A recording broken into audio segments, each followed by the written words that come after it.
Let's get to Coca-Cola, another earnings mover today, out with results. The soft drinks giant beating earnings estimates and also sticking with its full-year guidance with minimal tariff disruption. Joining us here first on CNBC to discuss the outlook is Coca-Cola CEO James Quincey. James, welcome back. Good to have you. Thank you. So on the quarter and the outlook, it doesn't feel like there was a big tariff impact or that you're particularly worried about that uncertainty factor that others in corporate America are citing. Why? Well, I think firstly it comes back to the business model for the Coca-Cola company. As much as it is globally recognized and we're a portfolio of huge global brands and of course including the iconic Coca-Cola, actually the business is a profoundly local business from an operational point of view. The drinks in the US are made by American workers in American factories, largely all with American inputs, and the same would be true if you took Brazil or anywhere else. It's a very profoundly operationally local business. So our exposure to import, export on a global basis, on a trade basis, is actually relatively low.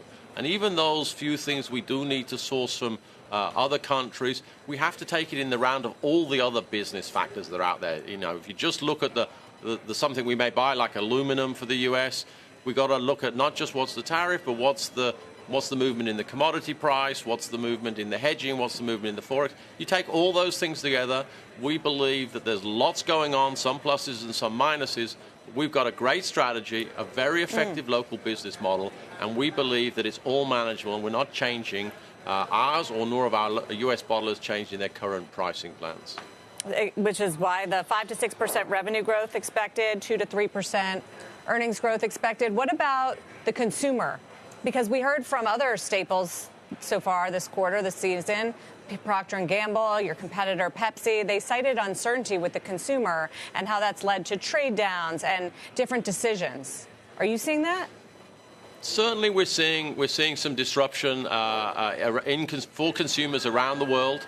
I think it's very important to recognize that some of the need for affordability didn't just start in 2025.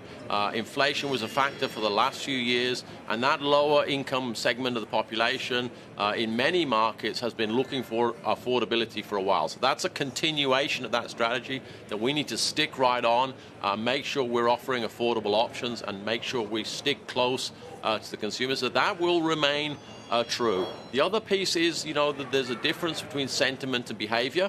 The consumer sentiment in the US has moved, but they're still spending.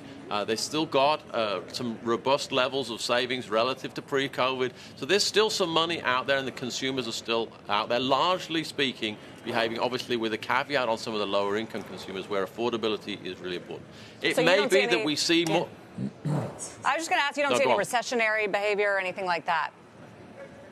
I think it's very early. It's clear that in the next few months there's going to be some choppiness in a number of industrial supply chains around the world. That doesn't primarily and directly affect us, but it's going to happen around us. So I think there's going to be swings in sentiment. There may even be swings in behavior. Classic recession behavior would be to slow down on durables rather than consumables. Again, we're in the small price point consumables area. So we think we have resilience as a category. We think we have resilience as a business model, and we have a growth strategy. So we think the Coca-Cola company, its system, will do well, even if it gets a little choppier in the next couple of quarters. And on the tariff front, are you seeing any sort of anti-American sentiment? There's nothing more American than Coca-Cola. But do you see a consumer response globally to anger, for instance, at America, boycotting America's products, whether it's on tariffs or there's reports a Latino group called for a boycott against popular brands because of the deportation and immigration policies? Is that happening?